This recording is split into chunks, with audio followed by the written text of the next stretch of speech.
This video will cover Chapter 7, Section 3 on the normal distribution when evaluating continuous random variables. We'll talk about how the normal distribution relates to continuous random variables. We'll talk about continuous random variables, the definition, and some examples. We'll review the empirical rule for normal random variables. We'll talk about standardizing and unstandardizing values. And we'll talk about finding probabilities for values, standardized or unstandardized, under the normal curve for different continuous random variables. Additionally, we'll do a brief preview of the two different types of inference we will do about these variables. We will extend the empirical rule to a rule for tails. We will do some examples of some standard problems using the tails of the distribution, and we'll look at some non-standard tail probability problems. In the 4 stages of statistics, we are still looking in probability. Under random variables, we're looking at normal. So just as a preview of things to come, when we get to inference, what we want to be able to do is to infer something about an unknown proportion in the population based on a proportion in a sample. The way we're going to go about this is to investigate the behavior of sample proportions in random samples when we know the population proportion. The important thing that we're going to learn is that sample proportion is normally distributed as long as the samples are large enough.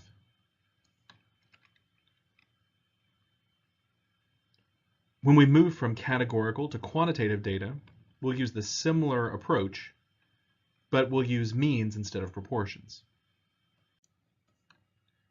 Now remember, there are 2 different types of random variables, discrete and continuous. The binomial variable x, which remember counts something, is discrete. It only has whole number, positive whole number integers as possible values. Proportion in a sample is also discrete because the only possible values for p hat are the different possible values for x divided by n. So if n is 6, the possible values for p hat are 0, 1/6, 2/6, 3/6, 4/6, 5/6, and 6/6. Because there's only a finite list, that variable is discrete. Now, as long as the sample is big enough, remember that we say that the binomial distribution is approximately normal. So when we move to that normal approximation, we're talking about a continuous variable. One way to think about this is, if you look at the histogram for a binomial random variable, even if n is very big, you can still see the individual bars. It looks like a stair step as you go up from the left-hand tail up to the peak, and then another stair step going down from the peak into the right tail. A continuous variable will have a smooth histogram. You won't see stair step patterns. When we're using the normal approximation to sample proportion, the mean of our variable will be p, and the standard deviation is the square root of p times 1 minus p over n, like we saw in the last video. So to review a couple of examples we've seen already, if we have 16 coin flips, the proportion of tails we would expect is 0.5, because that's the probability of flipping tails. The standard deviation would be 0.5 times 1 minus 0.5, all divided by 16, which is 0.125. The shape here is approximately normal. You can see the picture in the histogram. It's not terribly normal.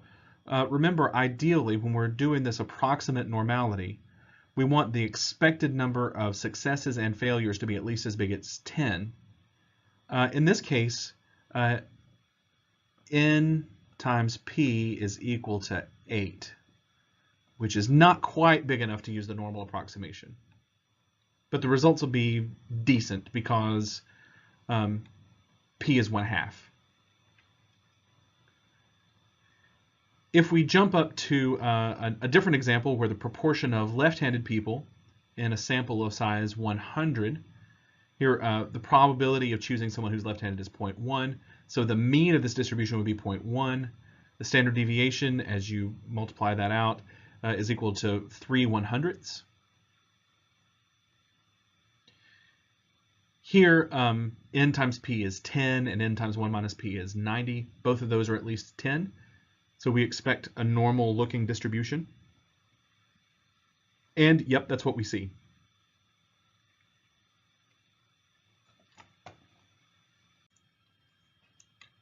So just a quick review of different types of variables.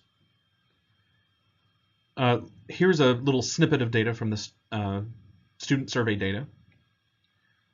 For each of these 4 variables, let's identify the type, whether it is categorical, discrete and quantitative, or continuous and quantitative. We have 4 variables: age, breakfast, computer time, and credits. Age is quantitative and it's continuous. We could measure it to any degree of accuracy we want. Breakfast, because there are 2 responses, yes and no, that's categorical. Computer time is like age, continuous and quantitative, because we can measure that to any degree of accuracy we want. Credits, though, has to be a whole number, and because it has to be a whole number, that makes it quantitative but discrete. When we're looking at a histogram for a discrete random variable, we have to be careful about whether we're looking for, especially when we're looking in the tails, we got to be careful about whether we're looking at a strict inequality, like whether there has an equal sign under the inequality or not. So here, the histogram that you see is the shaded area represents the probability that shoe size is less than or equal to 9. But if we change that to a strict inequality, so that it's just the probability that x is less than 9, we take away that bar that contained the 9. I'm kind of trying to outline that in red. My penmanship isn't quite as good. But that is the difference between the two, and it's a significant proportion of that probability. The takeaway from this is that if your random variable is discrete, whether you're considering a strict inequality or not, makes a difference in the computation. When we move to a continuous random variable, we'll consider something called a density curve. It's the analog of the histogram. The probability distribution of a continuous random variable is given with the density curve. We'll use the area under the curve to indicate probabilities that the random variable takes value in the given interval. What we've seen so far is really just the density curve for the normal distribution, z, but soon we'll look at several others, including t, f, and chi-square. Z and t have kind of the same shape. You see them both here. T has a lower peak and a fatter tail than z does. F and chi-square both are right-tailed distributions. We will look at using those later on when we talk about inference. So,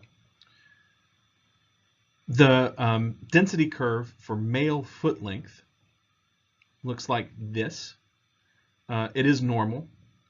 The shaded area here is the probability that x is less than or equal to 9. It's also the probability that x is strictly less than 9. Because we have infinitely many possible values there, what would be the analog of the bar above the 9 is just a line. It doesn't have any width, so it doesn't have any area. Taking that away doesn't change that probability. So, in symbols, the probability that x is less than or equal to 9 is equal to the probability that x is strictly less than 9. In a continuous random variable, whether the inequality is strict does not make any difference. Now, it's important to note that when we're looking at shoe sizes as opposed to foot lengths, shoe sizes are discrete. They're measured in step sizes of 1/2. But foot lengths, which can be measured to any degree of accuracy we want, are continuous.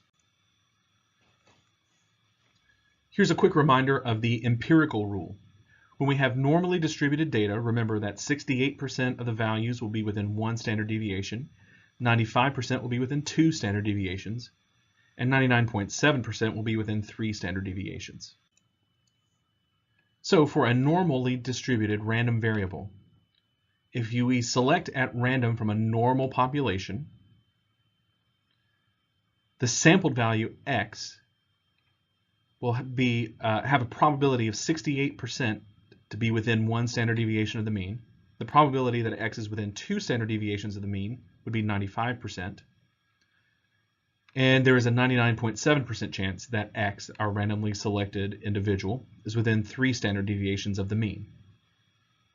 Remember, we're assuming something about the population here. So we're using mu and sigma to represent the mean and the standard deviation. Here's an example. Remember that the IQ is a measure that is standardized so that the mean is always 100 and the standard deviation in the population is always 15. So what does the distribution look like? Well, it will look like a normal curve. We will put the mean right in the middle, and then we'll go up and down by 1 standard deviation, that's 15. We'll go up and down by another standard deviation. We'll go up and down by another standard deviation, and that'll cover almost all of the area. So, looking at the IQ example, what is the probability that a randomly selected person will have an IQ between 70 and 130? Well, that is equivalent to saying what is the probability of choosing an individual within 2 standard deviations of the mean. So our response would be 95% or 0.95. What's the probability of an IQ less than 70? Well, less than 70 means we're in the left-handed tail. Within 2 standard deviations is 95% or 0.95. That leaves 5% to go in the tails. Specifically, the tail on the left will have an area of 2.5%.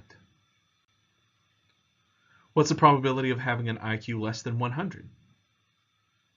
Well, 100 is the mean, so that would be 50%. 50% on one side, 50% on the other. We can say that the probability is 99.7% that IQ is between what 2 numbers? Well, that represents 99.7% is all of the values within 3 standard deviations of the mean. So that would be IQs between 55 and 145. We can say that the probability is 0.025 that IQ is above. Well, 0.025 is half of 0.5. And remember that the 2 tails together for 2 standard deviations is 5%. So that would be more than 2 standard deviations above the mean. So the answer to that question would be 130. So now let's look at a related question. Here we're looking at foot length, which is again normally distributed. For adult males, the mean is 11 and the standard deviation is 1.5, and that's measured in inches. So how unusual is a foot less than 6.5 inches? Well, here we've got our normal distribution labeled with the mean at 11, and we're going up and down by several standard deviations. 6.5 you'll see is 3 standard deviations below the mean. That's really unusual. Less than 1%, in fact 0.15% of the population would have a foot length less than 6.5 inches. How unusual is a foot of size more than 13 inches? Well, 13 is between 1 standard deviation and 2 standard deviations above the mean.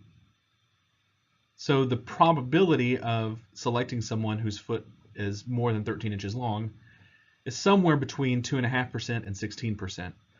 So it's kind of weird, but it's not terribly unusual. So remember that a z-score, which we'll also call a standardized value, is a measure of the number of standard deviations an observed value is above or below the mean. Remember, we compute it as taking the actual value, we subtract the mean, and divide by the standard deviation. In a population, that means we write z equals the quantity x minus mu divided by the standard deviation, sigma. Remember that z is positive if x is above the mean, and z is negative if x is below the mean. To unstandardize a value, if you're given z and you want to find x, we just solve that previous equation for x. That means we multiply by sigma and we add mu.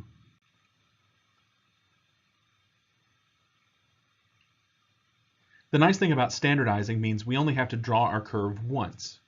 We can always look at the same curve with the same labels. 0 is the mean, it's right in the middle, and we go up and down by units of 1. That's 1 standard deviation. So if the typical number of hours slept by college students is normal in a typical night with mean 7, standard deviation 1.5, then how many standard deviations below or above mean is 9 hours? Well, it's above, we can see it. We can standardize, take the mean, the observed value, which is 9. We subtract the mean, that's 7, that gives us 2. We divide by the standard deviation of 1.5. 2 divided by 1.5 is 1.33. So 9 is 1.33 standard deviations above mean. That's its z-score. So in the same example, what is the standardized value for a sleep time of 4.5 hours? Well, that's below average, so I expect this to be negative. If standardized sleep time is positive 2.5, how many hours is it? That's quite a bit above average, so that's going to be positive and pretty big. So let's go back to that first one, 4.5 hours. We take the observed value and subtract the mean, that's 4.5 minus 7. That gives us negative 2.5. We divide by 1.5, that gives us negative 1.67. So 4.5 is 1.67 standard deviations below average. If z equals positive 2.5, we multiply by the standard deviation of 1.5 and add 7. That gives us 10.75 hours of sleep. I'm sure some of you guys would kill to be able to sleep 10.75 hours in a night, right? So remember that we have the following method for interpreting z-scores. If z is an absolute value greater than 3, we'll call that extremely unusual. If the absolute value of z is between 2 and 3, that's very unusual, and so forth. Take a second to refresh your memory on this table. When we're doing inference later on, we'll be making this distinction. Is what we're looking at unusual?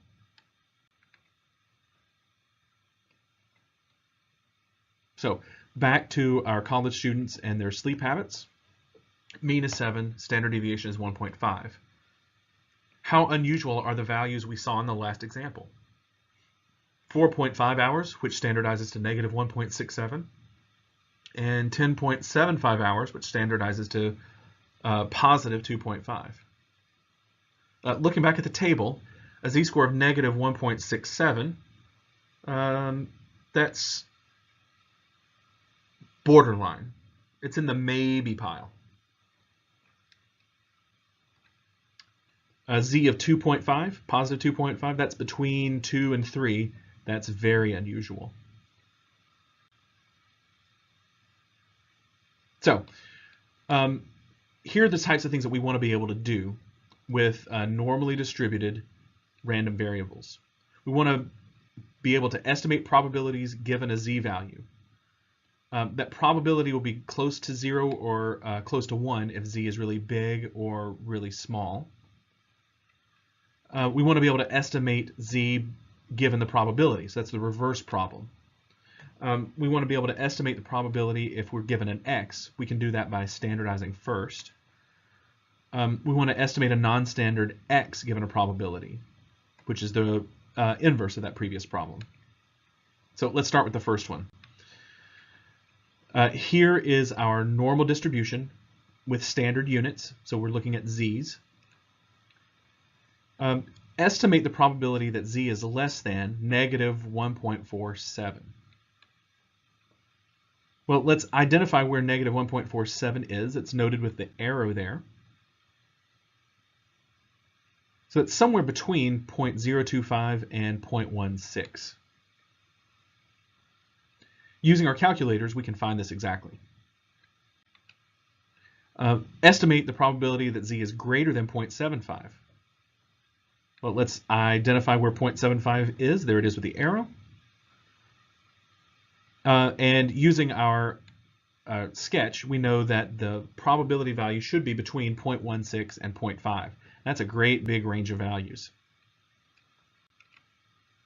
What's the probability that z is less than 2.8? Well, that's a pretty extreme z value. Remember, we expect something close to 0 or close to 1. Less than positive 2.8 means to the left of the arrow, and the arrow is way far out there to the right. So if we add up all of the areas, we know that the area to the left of z equals 2 is 0.975, and the area to the left of z equals 3 is 1 minus the area to the right of z equals 3, which is 0.0015. So our estimate of the probability of selecting a value that is less than 2.8 would be that's between 0.975 and 0.9985.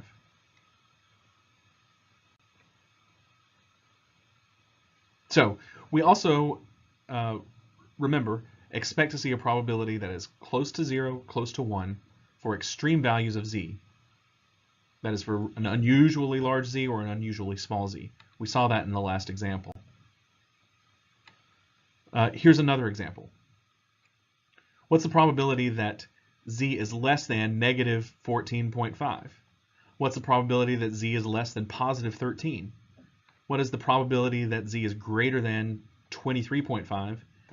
And what is the probability that z is greater than negative 12.1? None of those are actually appear anywhere on our graph. For part A, we expect that to be close to 0 because that is an area that's to the left of something that's way, way down in that left-hand tail. There's nothing left down there. It's essentially 0. The probability that z is less than positive 13, well, that's way out to the right, so I expect that to be essentially 1. The probability that z is greater than 23.5, that's to the right of something that's way out to the right on our graph. There's nothing out there. And finally, the probability that z is greater than negative 12.1, that's greater than something that's way, way out to the left. That's going to include just about everything. So that probability is close to 1. Now let's estimate z values given probabilities. The probability is 1% that z is less than what value? Well, 1% falls in between 0.0015 and 0.025. So the z value must be between negative 3 and negative 2. If you want to find this exactly, you can use your calculator using the inverse norm function. The probability is 0.15 that z is greater than what value? Well, a tail of 0.15 on the right side is just a little bit less than 0.16, which is the area of the tail to the right of z equals 1. So this z value is going to be just a little bit bigger than 1. Now, what if we have non-standard values? Here we're looking at hours slept again. It's normally distributed. The mean is 7. The standard deviation is 1.5. What is the probability that x is greater than 9? Well, an x value of 9 corresponds to a z-score of positive 1.33. We saw that a little while ago. So the probability that x is greater than 9 will be the area in the tail to the right of that, which must be between 0.16 and 0.025. What is the probability that x is between 6 and 8? Well, 6 and 8 standardize to negative 0.67 and positive 0.67. So we can see that that area must be something less than 0.68. Here we can estimate just kind of by looking that the area is about 0.5. But again, you can use normal CDF on your calculator to find this precisely. It turns out that it's a negative 0.67 and positive 0.67 correspond to the quartiles of the normal curve. So 25% of the area is to the left of 0.67. 25% of the area is between negative 0.67 and 0. 25% of the area is between 0 and positive 0.67. And 25% of the area is to the right of positive 0.67.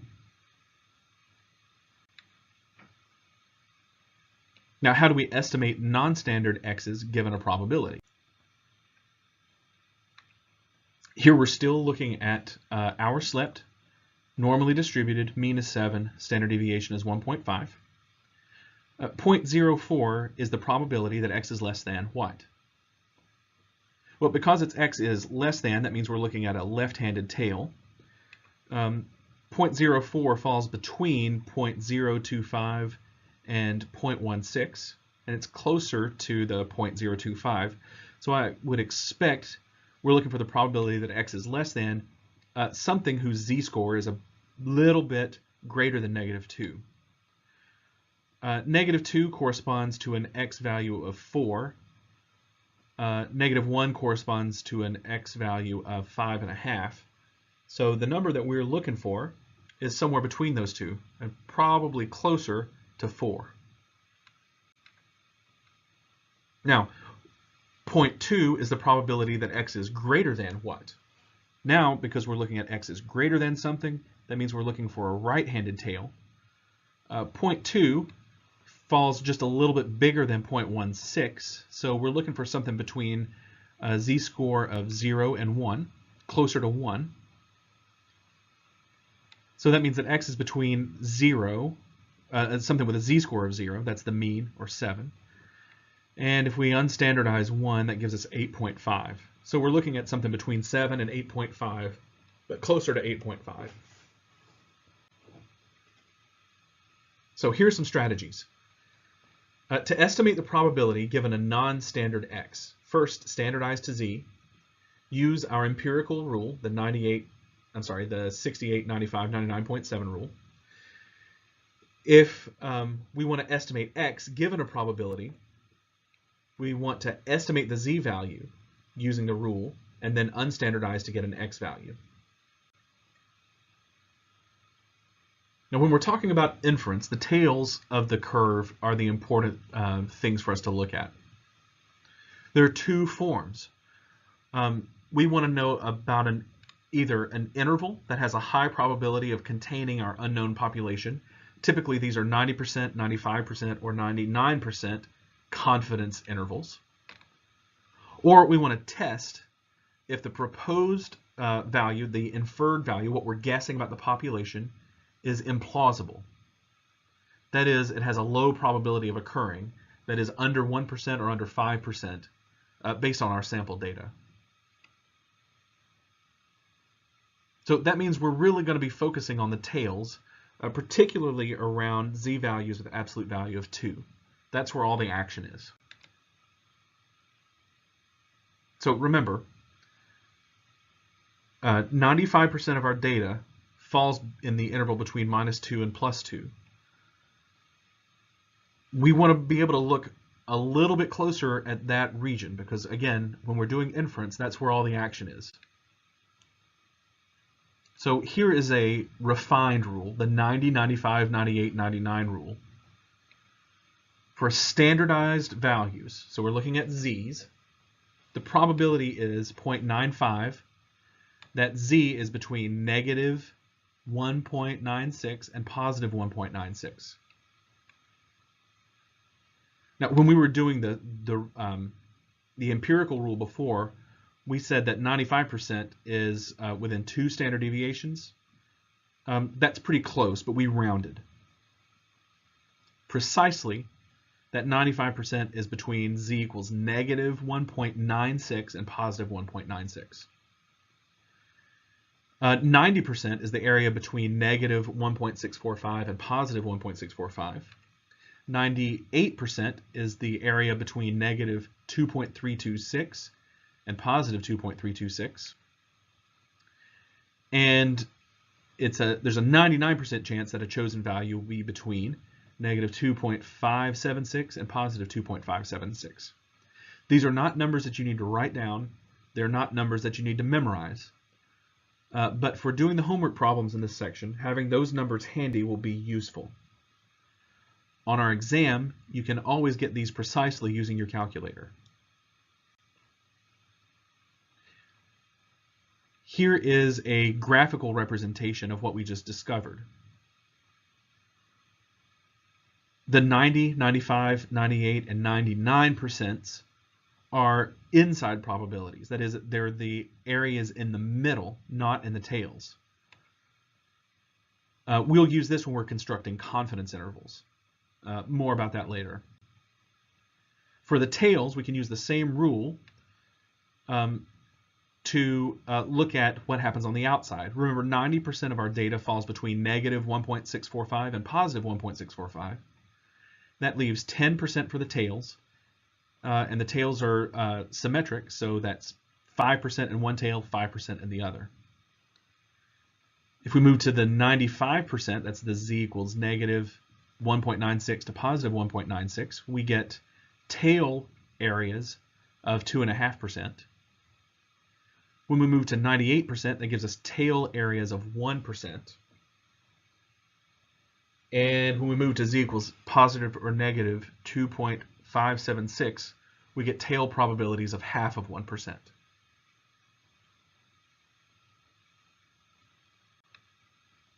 Looking on a picture, here's what we see. If we want tail probabilities of, let's say, 3%, 3% falls in between these two. So depending on if we want a left tail or a right tail, we're looking for z values that are between 1.645 and 1.960 in absolute value. We'll use this frequently when we're doing hypothesis tests. So here's an example. Looking at this sketch, what is the probability that z is greater than 2.326? Well, we can read it right off the chart. That area is 0.1. What is the probability that z is less than negative 1.96? Well, again, we can read that right off the chart. That area is 0.025.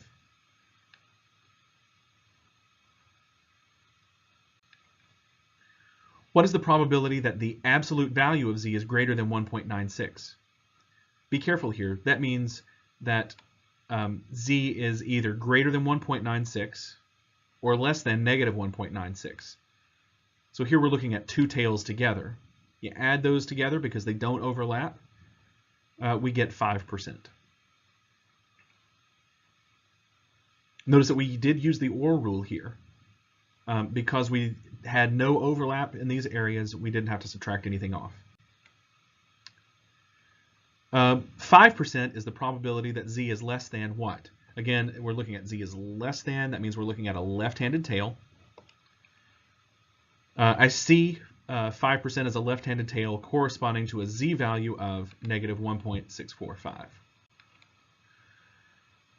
Half of 1% is the probability that z is greater than what? Here again, greater than indicates we're looking at a right-handed tail. So out here on the right side, I see 0.005 corresponding to a z value of positive 2.576. So remember, to find a probability given a non-standard normally distributed x, the first thing to do is standardize it, subtract the mean, take the result and divide by the standard deviation, and then find the probability under the normal curve. If you've got the probability first, you can find z and then unstandardize. So we take the z value, multiply by the standard deviation, and then add the mean.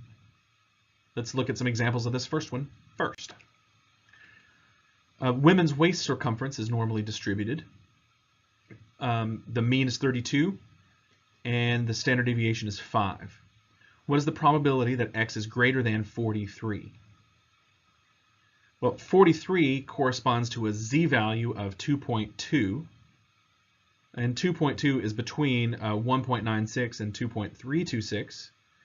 That gives us an area in the tail between 0.025 and 0.01. What's the probability that x is less than 23? Well, 23 corresponds to a z-value of negative 1.8. That's between negative 1.645 and negative 1.96. So the area back to the left of that is between between positive 0.025 and 0.05. What's the probability that x is greater than 39? Well, standardizing 39, we get 1.4. That's not quite in one of the tails that we're looking at. It's indicated here with the arrow. So the probability is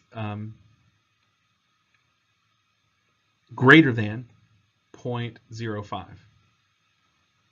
All we can say from this rule is that it's greater than 0.05 and less than this area, which is 0.5. That doesn't narrow us down very much.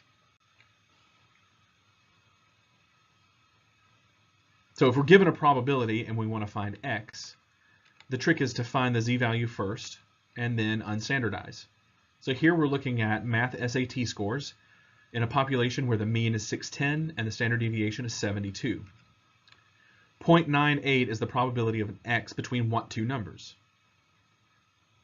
Well, I see 0.98 right there. That corresponds to z-values between negative 2.36 and positive 2.36. Unstandardizing those, we multiply by the standard deviation and add the mean. So on the left side, that gives us 443, and on the right side, that gives us 777. The bottom 5% are below what value? Well, the bottom 5% are indicated here, corresponding to a z-value of negative 1.645. Unstandardizing that, we multiply by the standard deviation, add the mean, we get 492. The top half of 1% are above what score? Well, I see half of 1% there in that tail on the right. The z-score corresponding to that is 2.576. So we can unstandardize that by multiplying by the standard deviation, adding the mean, and we get 795. Now let's look at an example comparing a number to a given probability. Is the probability that x is less than 480 more or less than 1%? Well, 480 corresponds to a z-score of negative 1.81. We can find that on our graph.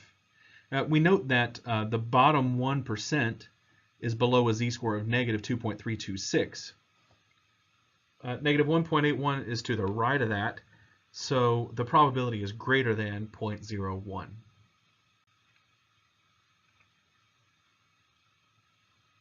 So remember that 1% is the probability that z is less than negative 2.326 or greater than positive 2.326, one or the other. So consider the following. What's the probability that 0 is greater than 2.4? What's the probability that z is greater than 1.9? Negative 3.7, negative 0.4. Let's start with that 2.4. 2.4 is more extreme than 2.326. So I would expect that probability to be smaller than 0.01. 1.9 is less extreme than 2.326, so I expect that probability to be greater than 1%. Negative 3.7 is quite a bit more extreme than negative 2.326, so I expect that probability to be less than 1%. Negative 0.4 is a z-value that is far less extreme than a z-value of negative 2.326. because it's so much less extreme, that probability will be quite a lot greater than 1%. So remember, as z gets more extreme, that means its absolute value gets bigger. The probability in the tail beyond that z gets smaller. Again, when we were doing inference later on, we'll be very interested in knowing if our z value results in a tail probability that is less than 1% or less than 5%. So here's some more practice problems. Here we're looking at male chest sizes. The mean is 37.35 inches. The standard deviation is 2.64 inches. The probability that x is greater than 45 is in what range? But here we're looking at x is greater than something. That means we're looking at a right-handed tail. Let's first standardize 45. We subtract the mean, we divide by the standard deviation. That gives us 2.89. And 2.89 is way out here past 2.576. So the area out there to the right is much less than 0.005.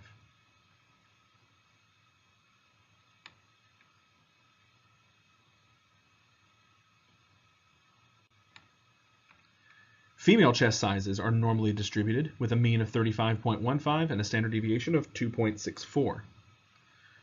The probability that x is less than 28.8 is in what range? Well, here we're looking at less than, so we're looking for a left-handed tail. Let's standardize 28.8. We subtract the mean, we divide by the standard deviation. We get negative 2.41, which falls in between negative 2.326 and negative 2.576. So the probability is between those two corresponding areas, 1% and half of 1%. So it's more than half of a percent, less than 1%. Let's look at male ear lengths, which is normally distributed. The mean is 2.45 and the standard deviation is 0.17. The top 5% are greater than what value? Well, the top 5% correspond to this tail. That tail has corresponds to a z value of 1.645. We'll unstandardize that, multiply by the standard deviation, add the mean. That gives us 2.73 inches. Female ear lengths are normal. The mean is 2.06. The standard deviation is 0.17. The bottom 2.5% are less than what value? Well, 2.5% is right there, so we're looking at the tail that is to the left of a z value of negative 1.96. Unstandardizing that, we multiply by the standard deviation, add the mean. That gives us an x value of 1.73.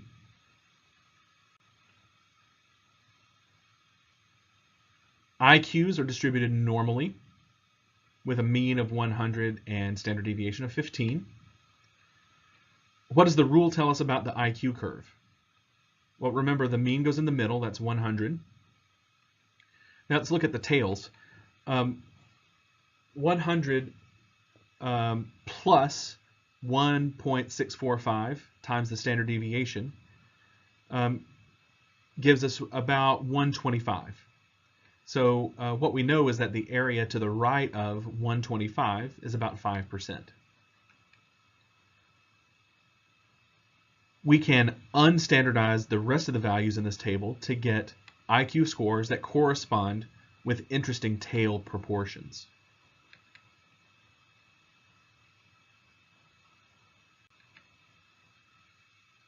So in this lecture, we have talked about how the normal distribution is relevant in different situations. We talked about continuous random variables and what a density curve is, how it's the analog of a histogram. We looked at the empirical rule for normally distributed random variables. We talked about standardizing and unstandardizing values. We did several examples of probability problems. For example, we found a probability given a z-value, and given a probability, we found the z-value. We also looked at how to find a probability given an x value and to find the x value given the probability. Looking at the tails, we talked about the two different types of inference we're going to be looking for later on, one being confidence intervals and the other being hypothesis tests. Next, we looked at the empirical rule and extended that to rules for the tails of the normal curve. We reviewed some of the problems. Given an x, find a probability. Given a probability, find an x. And we looked more closely at the tails of the normal curve with some standard problems and some non-standardized problems.